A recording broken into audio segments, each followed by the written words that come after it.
I think what I'm not understanding is how can you be a non-profit organization but charge people like and your employees an arm and a leg for like healthcare? Like that will never make sense to me.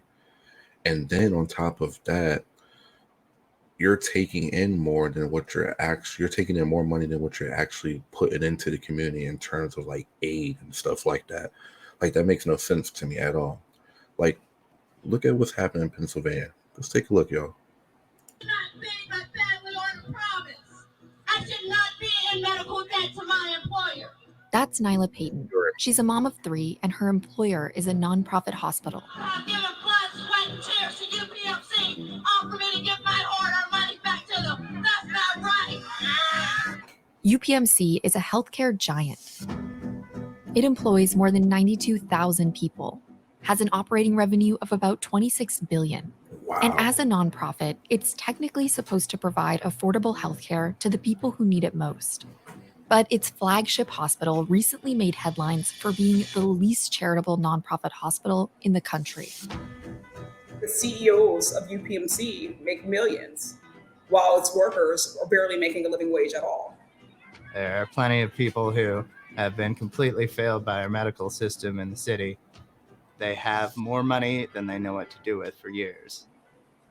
This is a story about how one hospital grew into a vast medical empire by destroying its competition, exploiting its workers, and saddling patients with medical debt.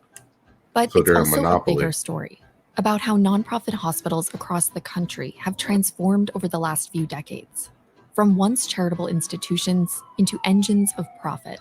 And all of it is powered by your tax dollars.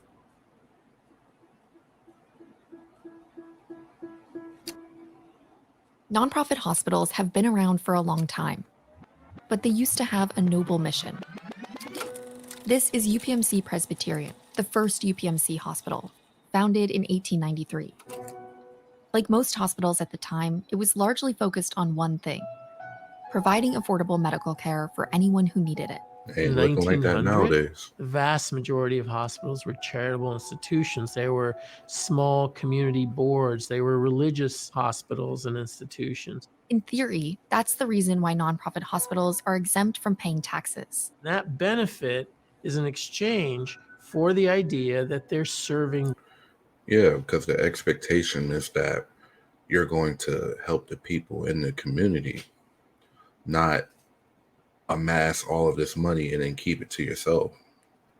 That's why you're not really paying much in taxes. Like, their communities. But in the last few decades, things have changed. In 1969, the tax code was modified so that a hospital didn't have to pay taxes as long as it was promoting health. Charity care became optional, and nonprofit hospitals started looking a lot more like corporations. In the late 1970s and early 80s, boards began to think and feel more like a for-profit enterprise. We have a lot more MBAs and a lot fewer nurses and doctors. Today, should be on nonprofit that board. hospitals are big business. So-called nonprofit hospitals are actually making a lot of money. Acting more like a Fortune 500 company, reaping big profits. There are institutions that are legally nonprofit that are making millions and millions of dollars. But what's being reported as their charitable contribution is generally quite modest. So Vikas Sani and his colleagues at the Lown Institute decided to take a closer look at just how far some nonprofit hospitals have strayed from their original mandate of giving back. They looked at over 1,700 nonprofit hospitals nationwide and calculated what they call the fair share spending of each. If a hospital took more money in tax breaks than it gave back to the community, it had a fair share deficit. And one hospital came out on top.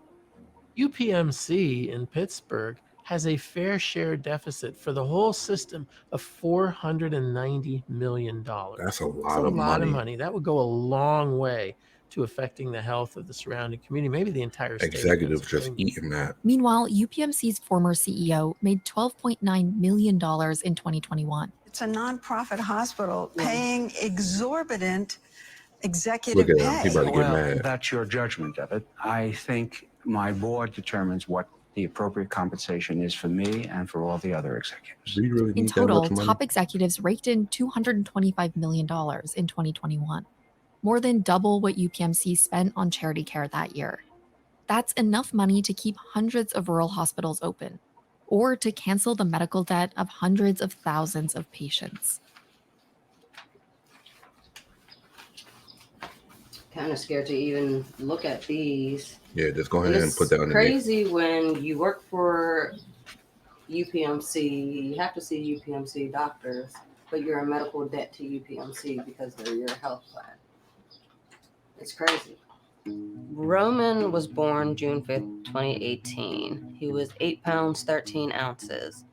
His glucose level started fluctuating, so he had to be put in the NICU. The first week of his life, he was in the NICU, watching him in an incubator, not being able to take my baby home.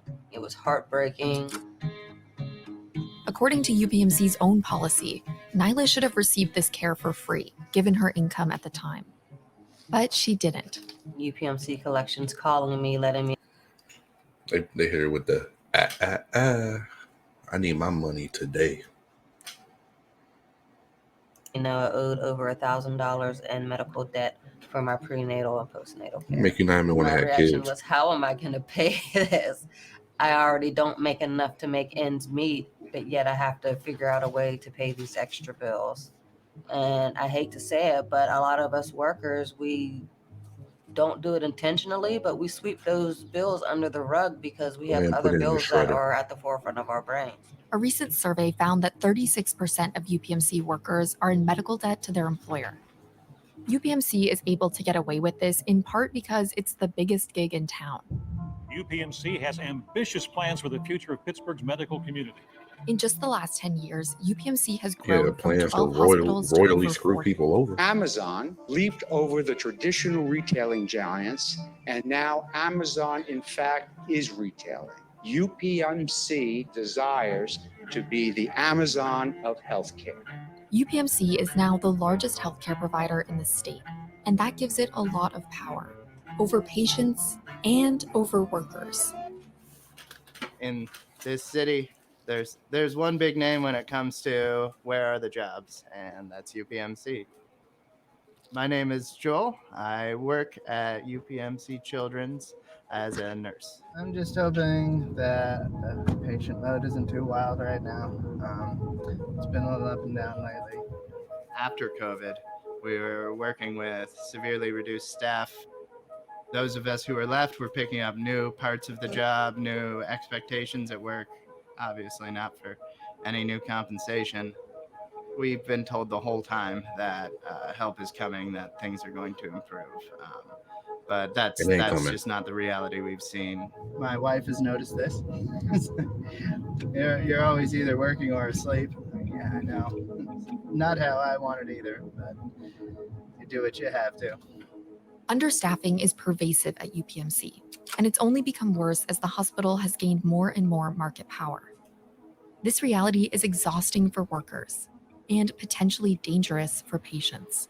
In my unit at UPMC, we have some quite sick kids. We've had times where, like, you're in a room, you're so busy trying to get one kid stable, and you hear a yell in the background. There's nothing scarier than thinking that you weren't there when one of these children needed you. We're in this because we care about our patients, and we need to have the resources to keep them safe.